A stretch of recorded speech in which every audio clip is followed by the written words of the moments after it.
bay que Abdoulaye Wade di félicité Macky Sall moo nekkoon premier ministre xaw moom président de l'Assemblée nationale kon mën da wax ne xamu ko yëg na ko xam na ko donc loolu man je me dis quelque part am na considération yoo xam ne xëy na duñ ci dugg parce que questionnement yi bëri na pourquoi maintenant pourquoi ñu xaar ba léegi waaw daf ci am considération politique nit ñaa ngi wax sax ci wàllu vocation daf ci am considération politique yoo xam ne ñun taxul ñu jóg ñun lii dafay lu xew ci penc mi waaw ba pare dafay xew dafa doon lu xew ci penc mi ñu war cee def am jàngat waaye du fekkee ne ñiy bëgg a laxas politique ci mbir mi ñun loolu taxu ñëw indi waxtaan wi ci émission bi mais nag du tee questionnement dina am ci questionnement dina am ndax li sukkalum xel dëgg la waaw foofu ni nga ko tënkee rek mooy yéene ji sëriñ bi amoon ba ubbi centre de redressement yi nguur gi ni mu ci waroon a taxawee jàppale ci sëriñ bi te defu ko kon l'état a failli waaye dama la bëggoon laaj ndax cëru kilifa diine la muy ubbi lu mel ni ab centre de redressement muy centre de redressement yu mel ni yi indi coow li ndax cëru kilifa diine mooy li ma la wax léegi rek sànq bi may commencé ndax sunu mag ñu baax ñi fi nekkoon yor ay daara ba léegi ndax ci wàllu daara la ñuy wax ndax lii nii mënuñu man jàpp naa ne mënu ma ko wooyee daara donte am nañu fa jàngi alxuraan ba génn ak yooyu yëpp prison baa ngi nii du daara am nañu fay mokkale alxuraan waaw am nañu fay mokkale alxuraan waaye li ma bëgg a wax foofu rek mooy ay gone la ñuy yóbbu ci daara ay gone la ñuy yar ay gone la ñuy def ci ñoom loo xam ne nii société bi bu ëllëgee dana leen mën a jëriñ ñu xas ba dem ba weesu duñ leen sànni il faut pas jeter l'eau le bébé avec l'eau du bain xale boo koy sang bi te set doo jël xale bi ak paan bi ak ndox yëpp tuur da ngay rocc ci xale bi tuur ndox mi wutaat ndox mu bees kon état bi foofu li mu waroon a def ko xëy na loolu responsabilité am la waaye kilifa diine duñ ko yemale sax ci sëñ Modou Kara parce que dafa yaatu moom déjà attitude responsable bi mu ci am mooy xam na ne li xew njuumte la donte yéenewu ko woon jël na responsabilité wu taxaw ci penc mi def amende honorable jéggulu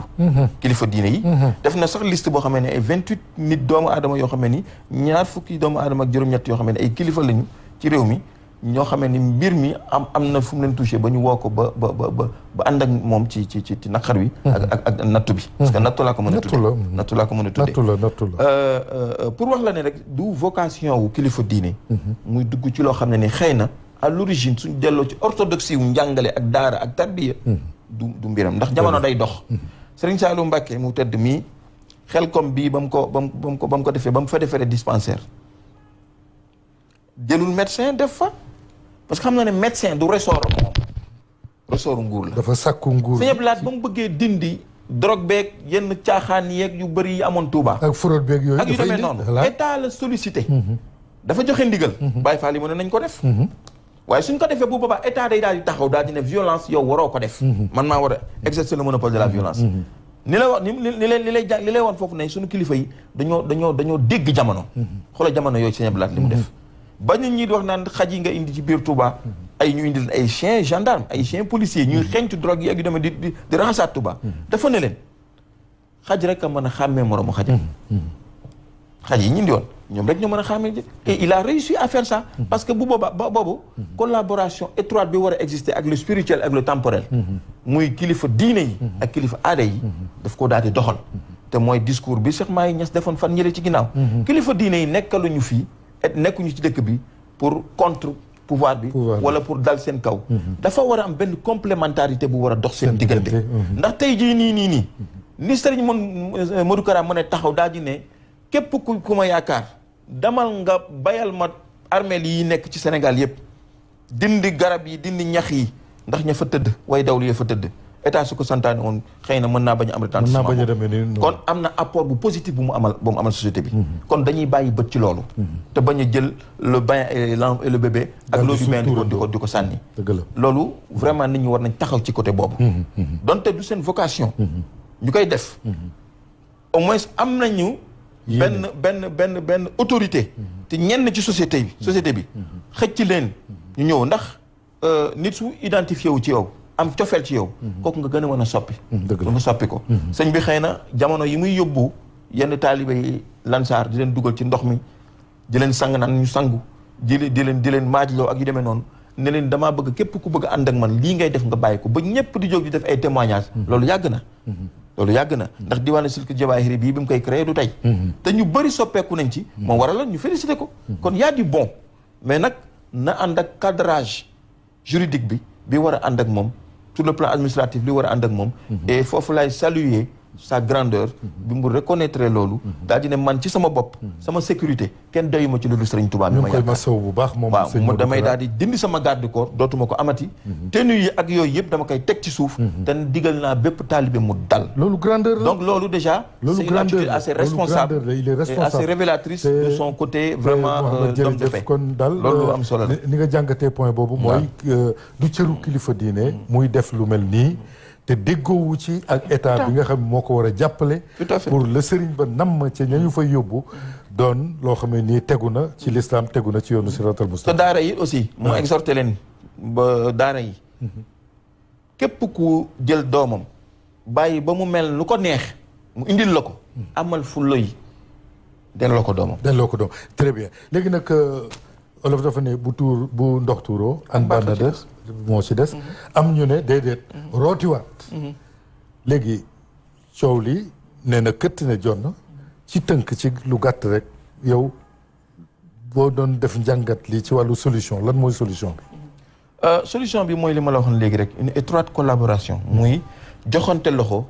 diggante kilifa diine yi ak kilifa aada yi ndax dëkk bu nekk dafa am ay réalité am tey soo demee Iran ayatollah yi dañoo am doole loolu ci gestion étatique bi tey soo demee fu mel ni Côte d'Ivoire wala Ghana chefferie traditionnelle bi dañu am doole loolu ci gestion pouvoir bi naka noonu Sénégal dañoo am suñuy réalité kilifa diine yi mooy ñi nga xam ne ñoo représenter le spirituel dañu war a mën a am taxawaay boobee te yàgg nañ ko sax am donc nit aussi mënoo bëgg une chose et son contraire mënuñu saa ñu amee problème solliciter leen te yenn saa yi su amee ay dérapage ndax ay doomu aadama rek lañu njumte mën naa am fu ne waaw njumte mën naa am ci lu bëri mais bu boobaa je pense que li gën mooy toog pencoo mbir mi xoolaat ndax à quelque chose malheur est bon dañu naan yenn saa yi safaan am baax na ndax mën nga caa jàngatee ba mën nga cee def njàngat voilà mën nga cee def njàngat ndax situation yu bëri nit ñi di jëlee njàngat wala développement am day jóge ci situation bu chaotique tey jii mi ngi mel ni mbas mi li ci xew yépp danañu jox au moins une nouvelle perspective su beneen mbir amaatee bu ëllëgee naan lañu war a doxalee loolu dafa am solo te ñu xam ne mag moom su xasee weesu yenn at yi wax dëgg yàlla jubalaat ko dafay jafe te état bi jël responsabilité am ci tabax ay kaso quand je dis ay kaso waxuma kaso bu ñuy jàppee nit di ko fa dóor di fa tëj parce que amul njariñ parce que nit soo ko jëlee aussi defar ko réinsérer ko ci société bi moo gën a am solo jël ko fa téye ko fa ay mandat de dépôt bu dul jeex tout à fait waaw ndax kilifa diine yi donte du seen vocation di ubbi ay centre yu mel noonu ndax ki jël drogue moom gisuma lu ko kilifa diine bi mën a dindee koo xam ne dafa jël drogue ba gisatul dara di rey ay nit kooku balaa ñu ko mën a defal dara ci moom il faut ñu dem def li ñuy wax taxliya il faut ñu dindi ko ci moom te taxliya boobu ñuy def ci wàllu ruu loolu kilifa diine yi xëy nañ mën nañ ko xam na ni ñu koy waxee ni ñu koy lijjantee ndax tey su ma jëlee exemple ci mbaaxaan Lat Joor ba muy ñëw ci Serigne Touba di tuub si gannaaw ba mu ko defee jëf yu bon yi mu ko def yépp ba tax ñu dem ba fekk ko daaru ma naan xotti peru ba fa nekkoon peru kër ga dugg fa jël xeej ba jam ko ci xasida yi ci maalu xasida yi def fa lu bal ne mu fa def lépp ba sëriñ bi bind fa rabbi bi maa yashraahu nga xam ne kookee demoon na ba nekk noonu boo xam ne ni saa il était extraordinaire waaye ba mu ñëwee di tuub si sëriñ Tuubaa xam ne kii li ko yëbbee li yëpp rëy la ndax deretu buur ba mu jógee ndax da ko Lat Joor la ba mu bëggee def li muy def ci moom teewu ko moom daf ko boole koo xamee ni moo ko gën a nekk buur fuuf muy maam Cheikh Ibrahima Fall ba pare gën koo rafet jikko fuuf ndax ko gënutoo rafet jikko mën a ko defar te yar taxoo la laaj te sëñ Modou Kara dem na ba jëmmi jamono amatutoon jotu toog ak ñooñu sëñ Tuubaa daa nga ko indi nit mu ñëw ci moom nga dem sëñ bi damaa bëggoon nga defar ma mu ne la defar taxoo la laaj te amatuma jot mu daal di lay boole keneen koo xam ne nii kookee dana def ci yow li mu bëgg a def ci yow kon mooy li ma doon wax léegi nii su fekkante ne xale bi ñëw na ba toll ci benn dimension bi wala muy mag ñu indi la ko mu toll ci benn dimension bi da nga koo naan da ngay am fullawu jël kooku ñu yóbbu ko fañ ko war a yóbbu ba ñu def li moom ci li ñu def ci moom ba pare bu boobaa su ñëwaatee de son propre gré nga def ci moom ndax xale yi ñi bàyyi aussi dans la rue du solution ñi ñu fa jëlee bàyyi leen dans la rue du solution ndax am na ku ci dégg naa ko xam ne am na koo xam ne dem na ba ne yaayam dama lay rey ndax da nga maa yóbbu foofu ñu ngi ma doon def léegi li ma kon loolu war nañ ko xoolaat jërëjëf Cheikh Ibrahima voilà loolu lu am solo ñuy saluer la grandeur aussi de sëñ Modou Kara di ko masawu itam ci coono yi la sagesse aussi du président Macky Sall ndax mbir mi xëy na du lépp la ñuy mën a wax ci kanam télé am na vraiment aussi benn calme bu mu gérer affaire bi te ñu ñaan ñëpp daal mbir mi ñu seet nuñ ko mën a lijjantee rek ci dal jiital xel te bañ a jiital xol yi waaye ñu ngi delluwaat une fois de plus encore di saluer la grandeur de sëñ Modou Kara ndax yéene ji mu amoon ba tax mu ubbi centre yi ak liñ ci nemmeeku muy safaan ba lépp suñu borom la waaye nattu nag suñu borom moo koy teg jaamam te moo koy teggi saay bu ko soobee kon loolu rek la Ahmadou jërëjëf ñu profité ci occasion bi itam di fàttali autorité yi ne leen lu mel nii bokk na ci itam li koy waral mooy seetaan ndaw gone gi mu màggee ci mbedd mi yaroo ci mbedd mi te boo màggee ci mbedd yaroo ci mbedd jikkoy mbedd mooy nekk ci yow te jikkoy mbedd am na foo xam ne bu fa tolloo ci yow kenn mënatu laa redresser mooy ñi nga xam ne jaaxaloon nañu seen i waajur ba ñu yóbbu leen ci sëñ Modou Kara te loolu ñu ngi koy gis rond-point bii ñu dendal nii boo ci jaaree da nga ci gis jaboot joo xam ne nii bu xëyee jóge na këram